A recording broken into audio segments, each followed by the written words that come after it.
Hi everybody, welcome back to my channel. My name is Beck. Thank you so much for clicking on this video. If you have, it means that you are interested in how to pick a family daycare. And I'm going to be sharing with you my top 2 tips on how to find the family daycare to suit you and your family. Okay, my first tip is to do some research. Ask people who have their kids in family daycare what they like about their family daycare mom. Do they have spaces available? What scheme they are, like all those sorts of things.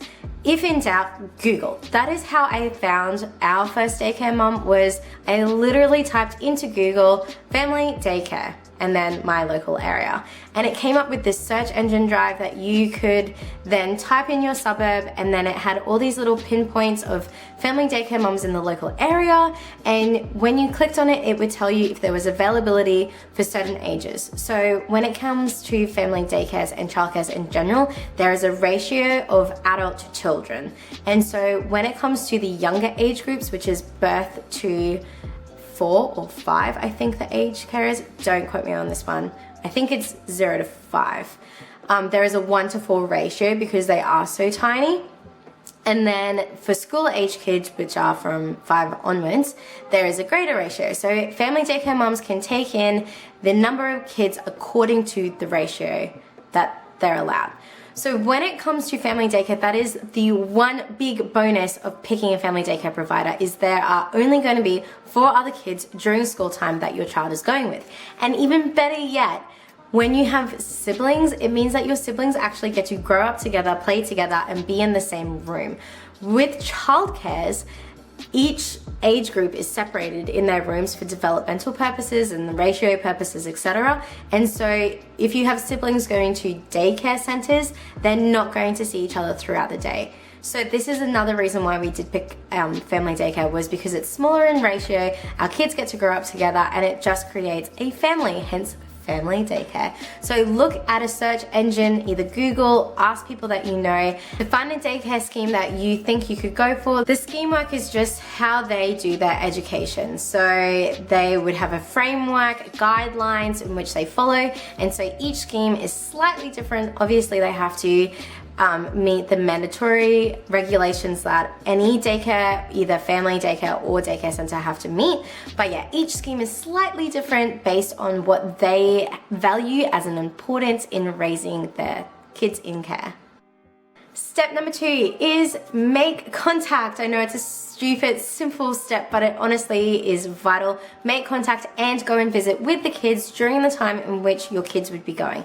So both times that I've had to pick a family daycare, I've gone during school time so that I can see what a normal day would look like for the girls when they were attending. When I first picked a family daycare, I was going from a childcare setting down to a family daycare setting, and I picked 3 daycare moms that I was going to visit that day. I only got to the second daycare mom and fell in love with her. It was really good to go out and meet them, because the first daycare mom, I was watching how she interacted with the children, how the children interacted with her, the setup, how she was resourced for like activities and development and stuff like that. I looked at like where the kids were sleeping and change tables and stuff like that. And then I also asked this very important question for me, which was mode of communication.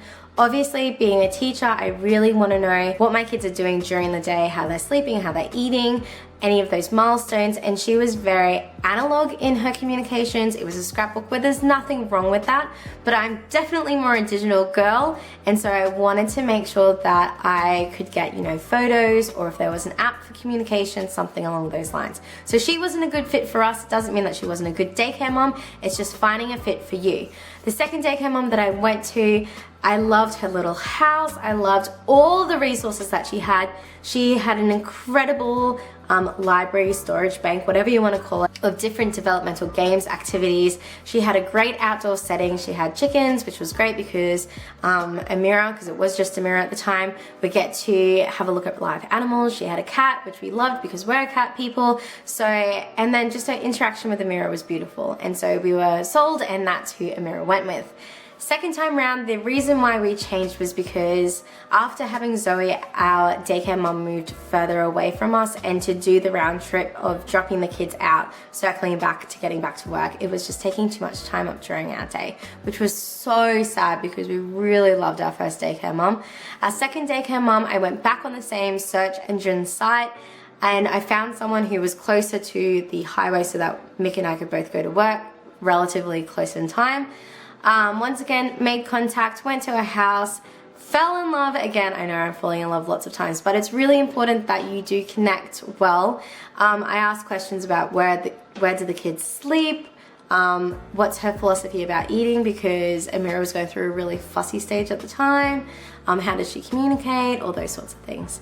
And it's really important to definitely get that friendship between yourself and your daycare provider, because you're pretty much co-parenting together. So you need to make sure that when you are going for that initial contact, that you feel like there could be something there for you to parent together, that you like the home environment, that you like the outdoor setting or the indoor setting or whatever.